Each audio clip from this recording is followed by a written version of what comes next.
Philisteins, Some Kind of Philistine EP, 1989.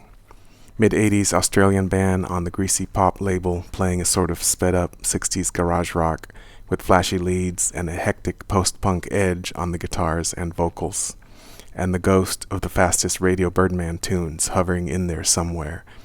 6 songs, barely 15 minutes of music, including a cover of 60s garage rock classic Thoughts of a Madman. This band was originally from Tasmania, but relocated to Adelaide, where the greasy pop label is located, and signed with that label, releasing a debut album in 1986 titled Reverberation, that I think was cassette only, and I have never ever seen a copy of that for sale anywhere. All through the early to mid-80s, as punk devolved into things I didn't really get, straight edge, hardcore, skateboards, angry guys with shaved heads, I could always count on the Aussies to keep cranking out high-energy rock and roll with a punk edge, which always looked backwards to all the 70s and 60s bands I always loved best.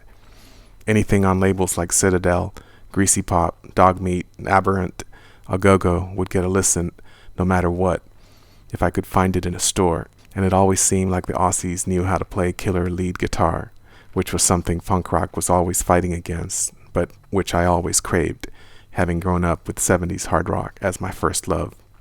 Plus, the Aussies always looked so cool. These guys have that anorexic, long-haired rock and roll look down pat. My copy of this record is pretty ragged, as you can see, but the sound is amazing. There are 6 tracks on here, as I said, all under 2.5 minutes long each, all of them played at a frantic pace, and all of them pretty great. Very garage rock, with prominent organ lines, but looking towards the second MC5 album and Radio Birdman 2.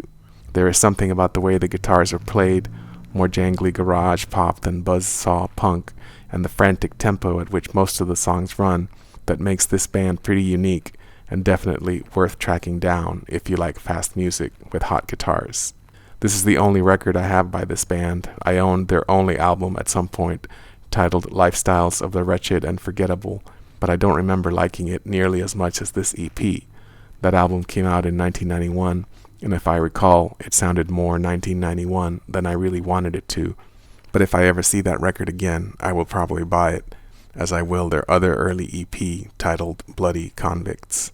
Not to keep pushing Forced Exposure magazine references, but yet again, this is a band I first read about in that 80s magazine, where they reviewed Bloody Convicts, not this EP, but I'm going to read it anyway since it fits the sound of this one too.